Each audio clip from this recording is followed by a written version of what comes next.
Metropol, çünkü Berlin bir metropol olduğu için ismini de metropol koyduk.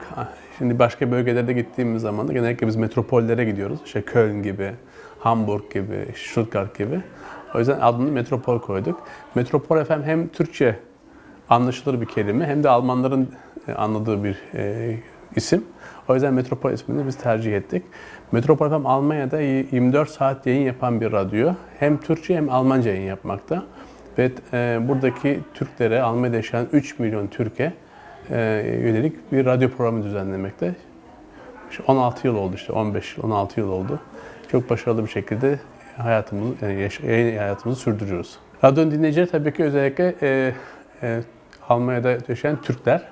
Ama Almanlar da dinliyor. Çünkü yaklaşık yarım milyon Alman Türk evli. Bunlar Türkçe biliyorlar. Türkçe öğreniyorlar. Eşleri Türk olduğu için. Onlar da çok dinliyorlar bizi. Onlarda da epey dinleyicimiz var. Tabii ama öncelikli olarak Almanya'da yaşayan Türkler. Biz aslında Almanya'daki Türk toplumunun avukatı gibiyiz. Onların buradaki ihtiyaçlarını, yaşantısını alıp orada sorguluyoruz. İşte daha neyi bilmek gerekiyor, neler önemli Almanya'daki Türk toplumu için.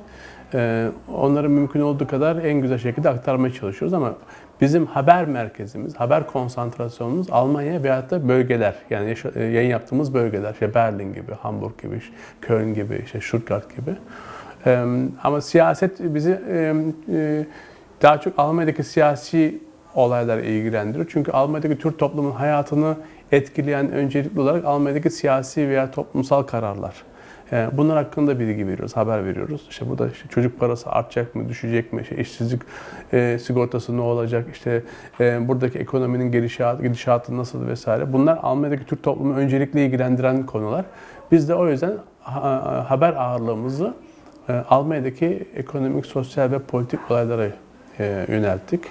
Ve dinleyicimiz de bizden bunu istiyor. Öncelikle Almanya'daki gündemi bizim onlara aktarmamızı istiyor.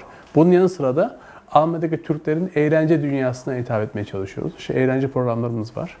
Biraz bu eğlence programları Türkiye'den farkı, Almanya'daki Türklerin yaşantısı biraz daha farklı. İşte olaylara, esprilere, yaklaşımları daha farklı. İşte onları yaşatıyoruz. Onun dışında sanatçılarda tabii müzik dünyasında çok başarılı sanatçılar var. Onlara biz yer vermeye çalışıyoruz programımızda.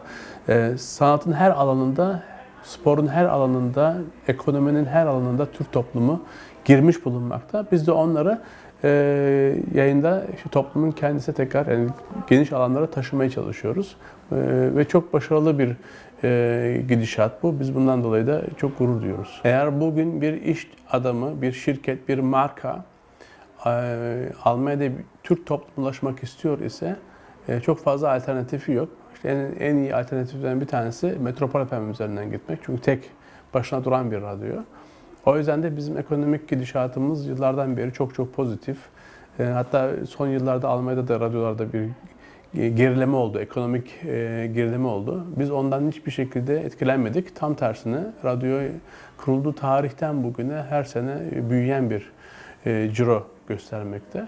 Önümüzdeki yıllarda da bu büyümenin devam edeceğini düşünüyoruz. İki dillilik şart bizde. Çünkü tabii ki Türkçe yayın yapan bir radyo. Almanca da yapıyoruz ama Türkçe de ağırlıklı yapıyoruz.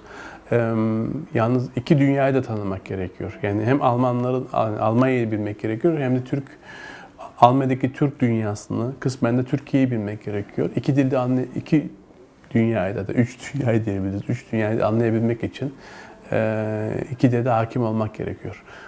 Eğer biri eksik olursa o zaman haber üretmekte, haberi doğru yapmakta ve haberi hedef kitleye uygun yapmakta zorlanabiliyor insanlar. Buradaki Türkler yardım beklemiyorlar. Yani Türkiye'den hiçbir beklentileri yok.